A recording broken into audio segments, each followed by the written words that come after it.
Enfin, la dernière capsule extraite de ma présentation Collection de figurines 101 va traiter sur des sujets assez divers, mais c'est tout ce qui est en lien avec la gestion d'une collection de figurines. Donc, en gros, comment la gérer, qu'est-ce qu'on fait avec des figurines qui seraient brisées, comment est-ce qu'on peut vendre des figurines.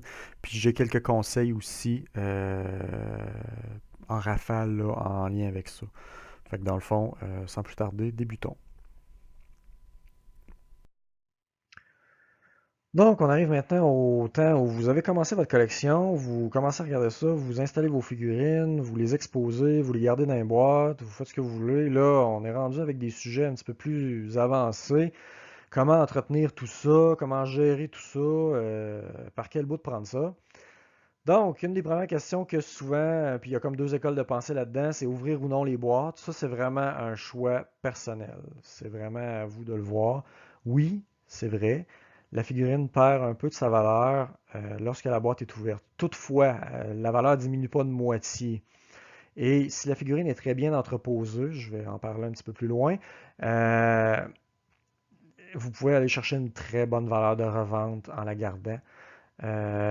Donc, c'est ça. Puis moi, personnellement, je suis fan d'ouvrir les boîtes pour une raison très simple, c'est que généralement, la figurine va être empaquetée alors que le PVC n'a pas fini d'évaporer toutes ses substances à l'intérieur.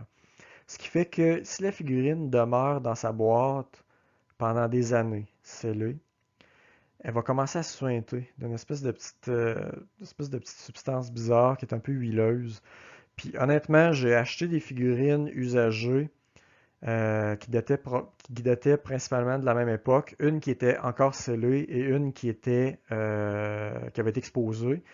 Puis j'ai préféré de loin la qualité de celle qui avait été exposée parce qu'elle avait été bien entretenue puis tout ça que l'autre parce que quand j'ai ouvert l'autre, il y avait effectivement cette espèce de petite pellicule dégueulasse là-dessus.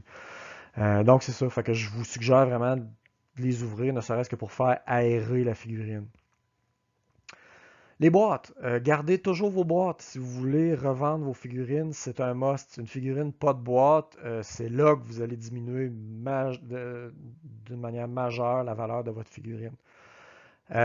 Puis malheureusement, les boîtes, ben, ça s'empile, ça s'empile, ça s'empile. Fait que, tu sais, des fois, au-dessus d'un garde-robe ou dans le fond d'un tiroir, etc., ça monte vite. Fait que c'est un pensez-y bien là, quand vous achetez ça parce que les boîtes sont gigantesques. Les figurines sont faites en PVC ou en ABS principalement. Euh, donc, c'est ça. Vous en avez aussi qui sont faites en résine, mais ma présentation porte principalement sur celles qui sont faites en PVC ou en ABS. Les résines sont un petit peu plus chères souvent. Puis ça va être certaines compagnies qui vont les faire. First Four Figure, entre autres, fait beaucoup de résine. C'est des figurines qui sont plus fragiles si vous les échappez. Généralement, une figurine en PVC puis en ABS, si vous l'échappez, ben, vous pourriez la briser. Là. Ça, c'est fort possible. Vous pouvez la briser, mais elle a moins de chances de briser qu'une figurine en résine. Une figurine en résine, c'est un matériel dur puis qui va casser sous les chocs. Fait que dans le fond, ça va être à faire attention en les manipulant, celle-là. Prendre soin de vos figurines, gardez-les à l'abri de la poussière, de la lumière du soleil, de la fumée de cigarette. Vous cherchez une bonne raison pour arrêter de fumer, là, tu sais, la santé, on s'entend que c'est n'importe quoi, là. Mais maintenant que vous avez des figurines, il faut absolument que vous arrêtiez de fumer, là, parce que si vous voulez les vendre, vos figurines vont sentir la cigarette. Je blague. La chaleur aussi. Souvenez-vous que le PVC commence à fondre et à changer de forme à partir de 60 degrés Celsius. Ce qui veut dire que si vous allez à la poste le matin chercher votre nouvelle figurine et qu'elle passe la journée chaude d'été où il fait 40 à l'ombre dans votre véhicule, vous allez regretter votre choix quand vous allez arriver le soir pour l'ouvrir. La même chose avec le froid. Si vous laissez une figurine l'hiver à moins 40 puis que vous la déballez tout de suite en revenant, soyez prudent. Vous pourriez casser des morceaux littéralement. L'idée, c'est, dans un premier temps, de patienter pour qu'elle reprenne la température de la pièce, puis après ça, la déballer. Mais je vous dirais que le meilleur choix, c'est soit d'aller à la poste en fin de journée, ou si vous allez en poste en début de journée, ben, débarquez-la avec vous, puis laissez-la pas dans votre véhicule. Pour les dépoussiérer,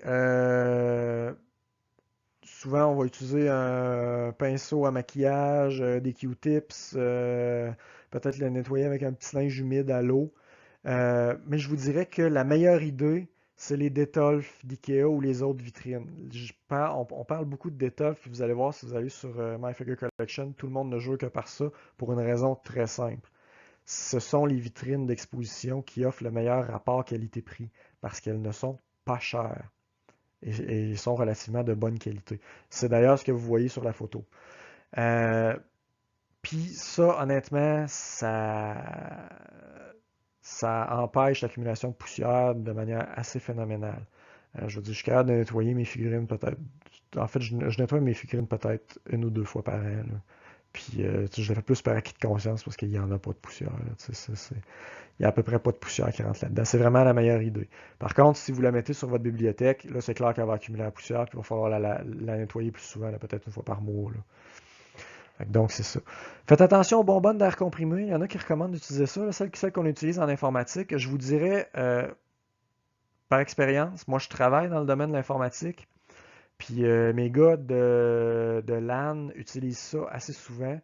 Puis de ce qu'on a vu, c'est que si la bonbonne est utilisée trop longtemps, il y a du produit qui est à l'intérieur, qui est un espèce de petit liquide blanc, qui va commencer à sortir en plus du, dans le fond, le produit qui maintient le tout pressurisé dans la bonbonne va commencer à sortir, puis il va faire des petites gouttelettes blanches sur votre figurine. Le genre de truc que vous voulez vraiment pas avoir. Ça, puis si vous utilisez la bonbonne longtemps, il y a des dangers de blessure au froid parce que la canette devient tellement froide que vous pourriez vous faire une belle brûlure de congélation sur la main en utilisant ça. Fait que là-dessus, c'est ça, il faut faire attention. Bon, comme je le disais, plutôt faire prendre de l'air à vos figurines en les sortant des boîtes. Moi, c'est ce que je recommande maintenant. C'est vraiment comme vous voulez. Faites attention au transfert de peinture. Le transfert de peinture, c'est quand vous collez deux figurines l'une sur l'autre. Puis avec le temps, des fois, la peinture de la figurine, qui a la peinture la plus foncée, va se coller sur la peinture, sur la figurine qui a la peinture la plus pâle. Faites attention avec ça parce que ça peut faire baisser la valeur de votre figurine grandement là-dessus. Bon, là, on arrive avec un sujet vraiment pas intéressant. Qu'est-ce qu'on fait avec une figurine brisée? La première chose que je vous dirais, vous pouvez vous octroyer un bon 15 minutes à faire comme à quoi sur la photo à côté, puis à paniquer. Là, vous avez le droit. Là. Vous criez, vous broyez, vous êtes en maudit. Vous venez de vous acheter une figurine que vous avez payée cher, que vous avez fait venir, que vous avez attendu, puis elle est brisée. Y a-tu de quoi de plus frustrant? Donc, tout dépendamment des types, si c'est brisé lors de sa réception, une fois que vous avez repris votre calme, puis que vous avez vraiment, vous êtes rendu plus zen, là, parce que vous allez devoir être très poli avec le vendeur si vous voulez qu'il règle votre problème. Fait que ça peut être intéressant d'attendre d'avoir décompressé avant d'y envoyer un message de bêtise. Donc, c'est ça. Si elle est brisée lors de la réception, commencez par contacter le vendeur. Vous pouvez aussi contacter le fabricant, conserver les photos, les conversations que vous avez avec le vendeur, le fabricant, conserver la facture papier. Souvent, ils vont vous demander ça. Puis, il devrait être en mesure de résoudre votre problème. Si c'est brisé pendant le transport, vous devez aussi, puis que c'est clairement brisé pendant le transport, là, par exemple, mettons la figurine a été ouverte, il y a plein de tags de douane dessus, puis là vous voyez que la boîte est toute cabossée, puis ça a comme cassé de quoi. C'est comme clair que ça a été brisé pendant le transport. Il faut quand même contacter le vendeur. C'est lui qui doit faire la réclamation au livreur pour vous permettre de profiter de l'assurance si vous en avez pris une. Si vous n'avez pas pris d'assurance, just too bad. C'est plate, mais vous n'aurez pas de couverture. Mais si vous avez pris une assurance, Post Canada va vous demander de contacter directement le vendeur et c'est lui qui doit faire les démarches auprès de Post Canada. Je vous le dis tout de suite, les boutiques japonaises, niveau service après-vente, c'est en dents de scie. Il y en a certaines que c'est très ordinaire. Puis des fois, ils vont être réticents à contacter le service de poste. Mais c'est quand même eux qui doivent le faire. Vous ne pouvez pas le faire pour eux. Post Canada n'acceptera pas d'honorer l'assurance si c'est vous qui faites la réclamation. Si vous avez une figurine qui est brisée ou détériorée par la suite, malheureusement, attendez-vous à une perte de valeur. Puis là, vous allez avoir le cruel dilemme, est-ce que je répare la figurine ou pas?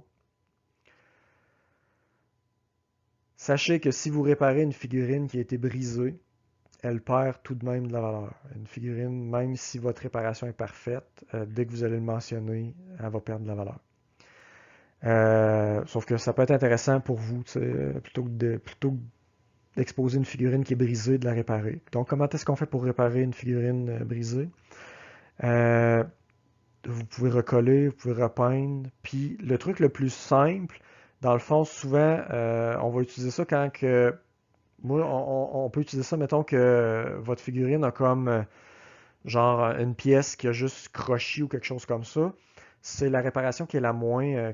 En fait, vous n'aurez pas besoin de le mentionner là, comme tel, parce que ça, en général, ça laisse aucune trace apparente, là. C'est d'utiliser un séchoir à cheveux. Je vous disais que le PVC commençait à fondre à partir de 60 degrés Celsius.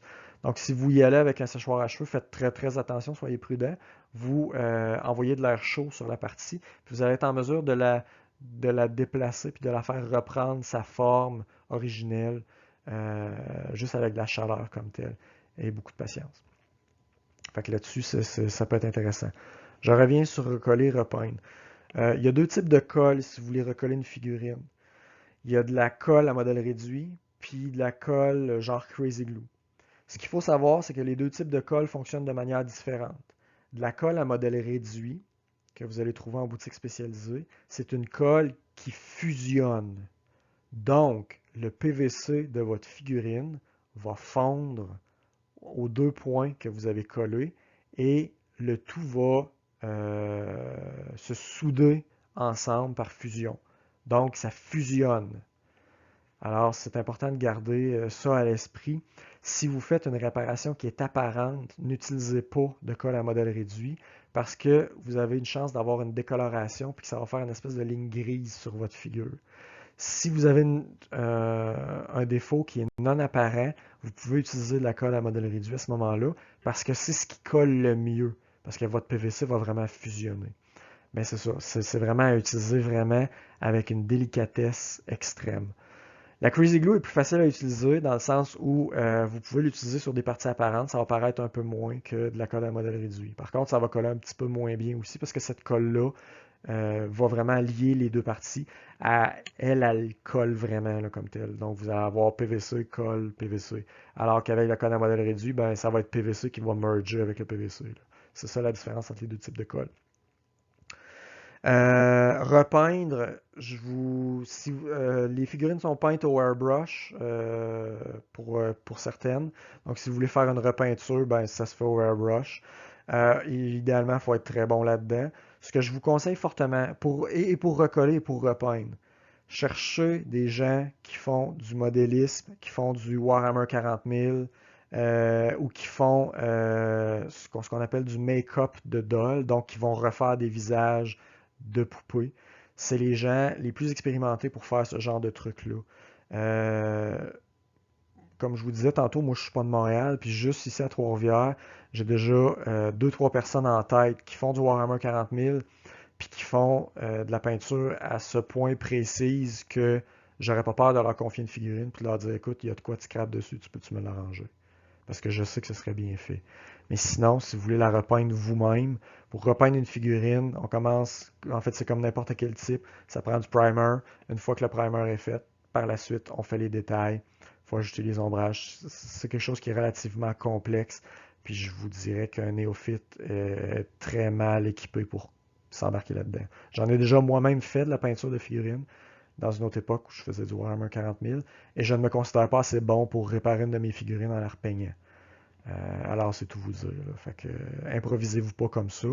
Parce que même moi, chez moi, j'ai tout le matériel pour le faire. J'ai des airbrushes, j'ai de la peinture, puis tout ça. Généralement, ça va être peinturé à l'acrylique d'ailleurs, si ça peut vous donner un indice.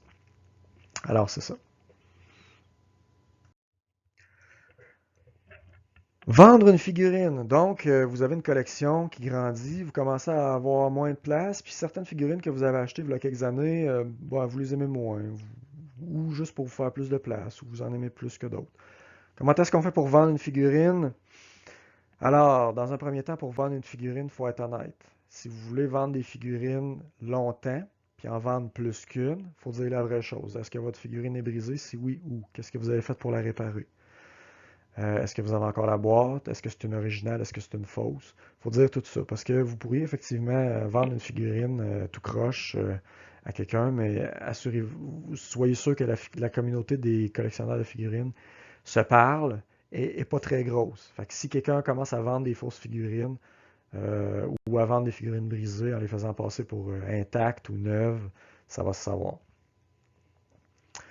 Vous pouvez procéder par My Figure Collection. Je ne l'ai pas mentionné là-dedans, là, mais vous pouvez aussi les vendre sur notre groupe Figurine Otaku Québec sur Facebook. Ou d'autres sites de vente au Québec, là, genre Bazar Geek ou quelque chose comme ça. Je vous recommande fortement My Figure Collection. C'est tous des collectionneurs. Il y a vraiment un engin de vente pour vendre des figurines. Fait que ça marche bien là-dessus.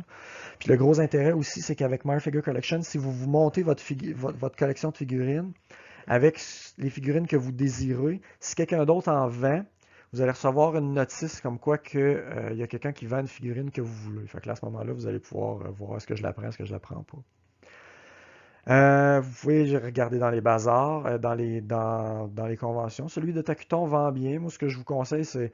En fait, c'est tout une question de savoir combien vous voulez comme figurine. En fait, combien vous voulez, pardon, pour votre figurine. Si vous voulez un prix qui va s'approcher le plus possible du marché, puis tirer le plus de votre figurine, ça pourrait être long avant que vous la vendiez. Par contre, si vous voulez la vendre vite, si vous offrez un bon prix, vous pourriez la vendre très très vite. Utilisez Post Canada pour envoyer votre figurine, mais soyez pas surpris. Les prix sont très élevés parce que les autres vont se fier à la taille du paquet. Puis le paquet pour une figurine, on sait que c'est gigantesque. Là, donc, fait que c'est ça. Conservez la boîte originale, c'est clair. Puis maintenant, conseil de vente un peu stupide, mais qui vaut pour tous les types de ventes. Des belles photos, ça donne du succès. Si vous prenez des belles photos de votre figurine, c'est sûr que c'est plus accrocheur que des photos qui sont prises à demi dans le noir, puis la figurine est floue. C'est sûr que vous allez avoir pas mal plus de facilité de vente à prendre des belles photos. Mais ça, c'est pour n'importe quoi. C'est un argument de marketing de base. Emballez-les bien. Parce que dans le fond, pour être sûr que non seulement la figurine arrive intacte, mais que parce que ça, honnêtement, les boîtes de figurines elles-mêmes sont en général suffisamment solides et bien conçues pour que la figurine se rende du point A au point B intacte. Par contre, souvent, les gens aiment ça avoir la boîte la plus intacte possible. Fait que pour avoir la boîte la plus intacte possible, il faut que vous autres même vous emballiez cette boîte de figurines-là avec la figurine dedans dans une autre boîte de carton qui va être bien emballée. Fait que soyez prudents avec ça. Donc, c'est ça. Donc, c'est pas mal les trucs pour vendre une figurine, je pense. Vous pouvez aller sur eBay aussi, je ne l'ai pas mentionné, vous pourrez aller sur eBay. Ça peut être une bonne idée. Ou aussi, encore sur My Figure Collection, sans nécessairement mettre une annonce. Des fois, regardez dans le profil de la figurine, il y a des gens qui vont avoir mis des commentaires, dire Ah, je cherche cette figurine. Bon, si cette personne-là cherche cette figurine-là, contactez-la, puis vous allez pouvoir la vendre. Des fois, Facebook aussi peut aider là-dessus. Quelques conseils en rafale. On approche de la fin de la présentation. Je vous fais quelques conseils. Mon premier serait d'être patient. Vous allez économiser sur le transport. Il y a plusieurs types de transports qui s'offrent à vous. Vous pouvez y aller avec EMS. Vous allez avoir votre figurine 5 jours ouvrables. Ça va vous coûter une fortune. Ou vous pouvez y aller à l'autre extrême par bateau. La figurine va prendre de 2 à 3 mois à arriver, mais ça va vous coûter moins cher que ça vous coûterait par Post Canada acheminer une figurine à 2 points différents au Canada. Parce que c'est vraiment pas cher par bateau. Puis il y a plusieurs options qui s'offrent entre les deux. Moi, souvent, j'aime bien ce qu'on appelle SAL, petit colis avec assurance. C'est vraiment, ça prend peut-être 2-3 semaines à venir, puis ça coûte pas cher. Fait que là-dessus, c'est vraiment intéressant. C'est pas mal le type de livraison que je prends pas mal tout le temps, sauf pour les très très grosses figurines que là, des fois, j'y vais par bateau. Soyez prudents. Attention aux bootlegs, aux contrefaçons. Je l'ai mentionné, plusieurs manières de les éviter un petit peu dans la présentation. Donc, on regarde vraiment la figurine, le prix, on regarde les photos, on essaie de la manipuler, tout ça, mais malheureusement, c'est l'expérience qui va finir par vous dire si c'est un bootleg ou pas. Soyez sage, priorisez les figurines que vous préférez, puis bien budgétez. Une figurine, ça se choisit avec le cœur et avec la tête. Avec le cœur parce que vous devez aimer la figurine, vous devez avoir le coup de foudre. Avec la tête parce que pensez, est-ce que je vais encore aimer cette figurine-là quand elle va sortir dans 1 an et demi plus tard? Est-ce que j'aime suffisamment cette franchise-là pour avoir des figurines de ça, etc., etc. Donc, c'est un pensez-y bien. Faites pas une collection de figurines pour faire de l'argent. C'est difficile à prévoir si une figurine va prendre de la valeur ou pas. Il y a certaines figurines qui sont très belles que vous pouvez avoir aujourd'hui pour une bouchée de pain parce qu'ils ont tellement perdu de valeur puis ils en ont tellement fait qu'elles ne valent rien. Donc, faites attention, faites pas ça pour faire de l'argent. Désespérez pas de trouver la figurine que vous voulez. Moi, il y a des figurines qui sont dans ma wishlist de My Figure Collection depuis que j'ai ouvert un compte. Parce que la figurine, présentement, usagée, se vend autour de 5 à 600 dollars. Une figurine qui, au moment de la sortie, valait 150 dollars. Je ne suis pas prêt à payer ça.